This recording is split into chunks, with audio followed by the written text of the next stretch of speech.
only, I'll create memories 10 years from now. No, you got to find ways to create them now.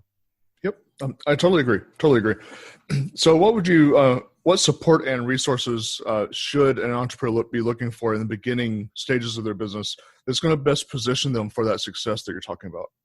At the very beginning, when you have no money, I love Facebook groups. I think Facebook groups can be exceptionally helpful. Just understand that when you're getting advice, it's general advice. So you're not, even if someone participates and they are, look, I charge $800 an hour for consulting. And I provide advice for free in some Facebook groups that I'm a part of. But I'm just giving my best guess based on the information that I know. If I have a consultant relationship or we have a member, I'm going to give them a completely different experience because it's going to be based in like numbers and stuff and lots of data and, because that's where I'm really putting my professional, I'm really putting my professional brand or name on whatever it is that I'm offering that person. So, but Facebook groups are a great way to start. You should also obsess over podcasts, as many podcasts as you possibly can. If you are driving, stop listening to sports talk radio, stop listening to the news, and you need to obsess over every podcast you can. Even if they're not that good, I don't care. You should be listening to nothing but podcasts over and over and over again. Take advantage of every spare moment. Why would you do this? Again, 85% of this, 85% of this, determine whether or not your business is going to succeed or not. 85% depends on the psychology of the business owner. Right now, when you begin, okay, you just don't have the psychology of a multimillionaire. You will get there, okay? But you have to grow to that point, and the only way you can do that is you got to learn from other multimillionaires. And you will see that there are certain things that they believe about money, about business, about delegation, about investments that you probably don't yet believe yet. And so as you become more like them, then you'll start to, they call this modeling knowledge. You model their behavior, you start to get the same results as them. Sure. Oh, good answer there. So how would you say your values in particular show up in your work? I mean, obviously we're in a very unique time where people's values are starting to show up in their workplace, where before maybe we kind of shied away from that. How would you say that you incorporate that into your own business? Right. So I'm a big fan of Simon Sinek and, having purpose behind what you do. And, we believe that, and pardon me, I have to read some of this because I don't have all of it committed to memory, but we believe that when everybody has an opportunity to influence the world with their message, they have the ability to create a more profound, positive impact. And so as a result of that belief, we've committed to turning thoughtful entrepreneurs into media celebrities so that we can increase their authority, their influence, and revenue. Now, to support that, we have 5 core values. Democratization, we believe in authority, influence, innovation, and human connection. Now, here's what's really great about this. Because we have core values, like when it comes to decision-making within the company, it's easy because all we have to do is fall back to, well, what are our core values? I think it was Tony Hsieh with Zappos said that he knew he was going to create a 8 or 9 figure business when he heard 2 of his leaders debating over something, and he overheard them, and he heard one of them say to the other, "It doesn't matter what Tony, the CEO, thinks about this. These are our core values. This is what we do." Right? And Tony said when he heard that, he knew that they were going to be an 8-figure company easily.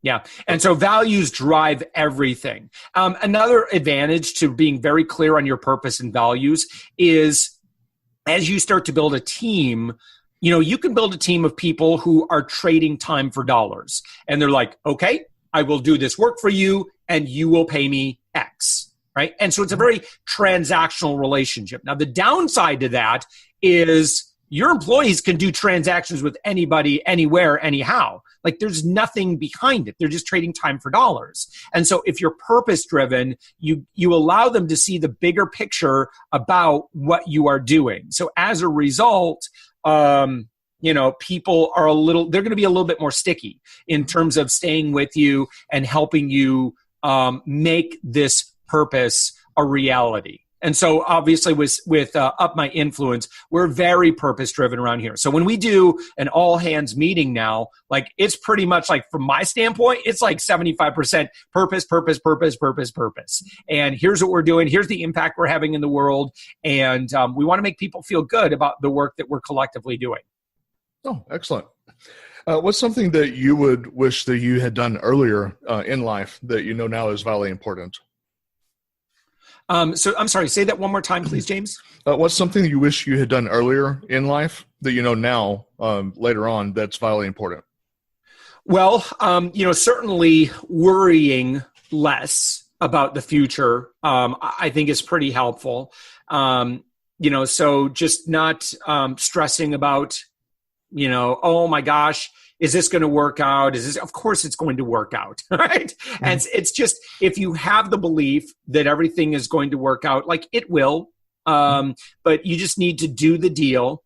And then you'll get the results. And so, if success, I believe, is an inevitability for everybody, you just need to imagine like you're on one side of the river and success is on the other side of the river. Like we'll call it a measurable level of success. I mean, success can be found all along the way. But let's say you want to get to a level where you're making 7 figures a year. Okay, not a big deal. Lots of people make 7 figures a year as a business. All right, it's just not that big a deal. All right, and I'm here to tell you, you can rest on my belief. You could do it.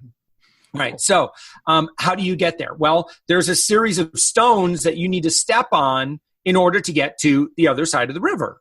And as you do that, then you will then get that inevitable success. So it's not that you can't do it. You just have to step on the right stones. That's why I urge listening to a lot of podcasts, participating in a lot of Facebook groups, starting to pay mentors. Like the Facebook groups and the podcasts, they'll get you maybe like 1/3 of the way there.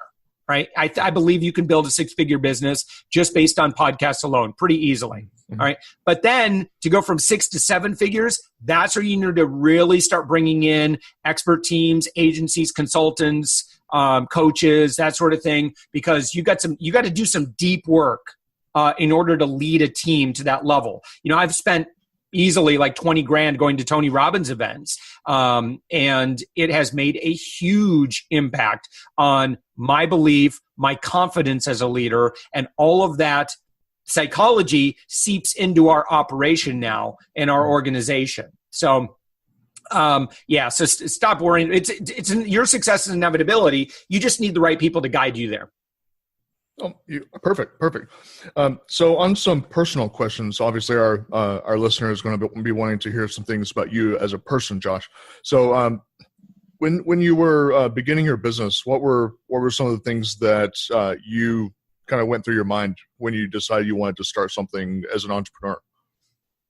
Well, I'll tell you that in both cases, I'd say Savings Angel, not as much, because I was really just kind of, even then, like when I started Savings Angel, I all of a sudden was going to become this expert at how to save money at the grocery store. Mm-hmm. I'm like, I didn't go to college for that. Like I went to school for family science, family therapy. What do I know about like saving money using coupons? I felt like an imposter. When I started Up My Influence, which we do a lot of great work now. But when I started that, even though I had been in the media over 2,000 times, James, I felt like an imposter. I felt like, some PR police were going to show up at my next event and they were going to say, all right, let's see some identification. You don't have a right to practice. You don't have a right to practice PR without a license.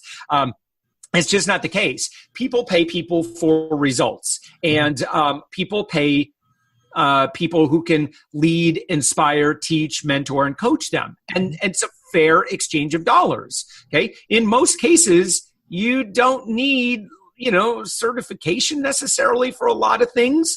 Mm-hmm. And so, here I am, if you're I've now certified you if you otherwise don't need professional certification for what you do. If you're in of course, if you're in financial, legal, whatever like that, you absolutely need those certifications for consumer protection. But generally, for education type stuff, it's really just go out, start serving, be a teacher.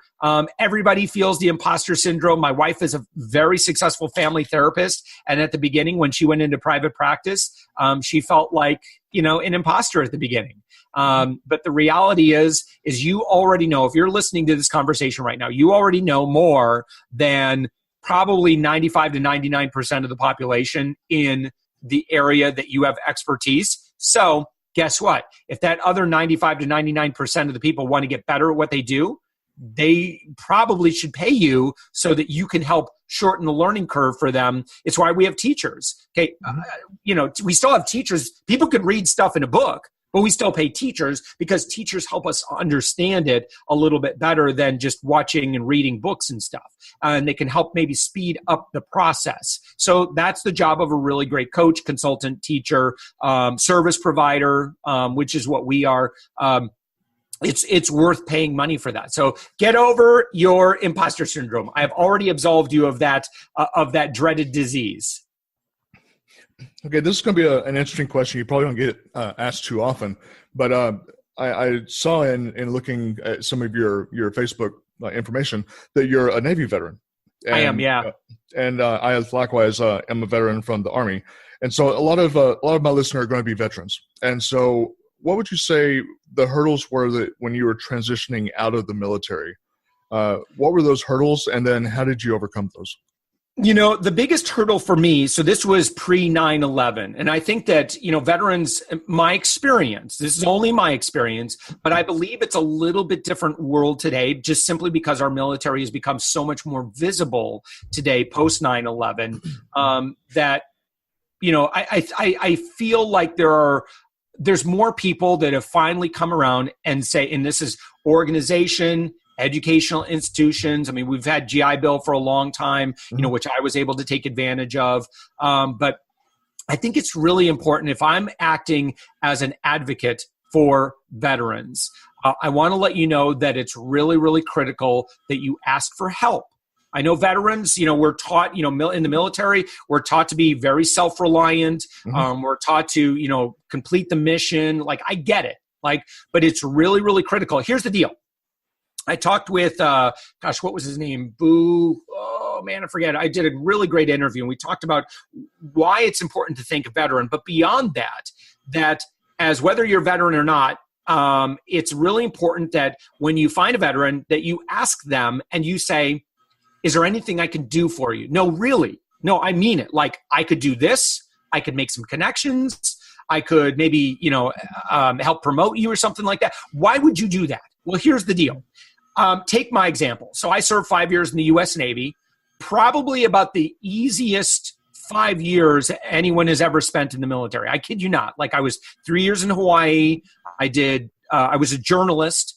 I spent 1 year in Adak, Alaska, which was isolated duty. So that was a little tougher, but I was a DJ. Like, that was my job. Like, I had it really, really good.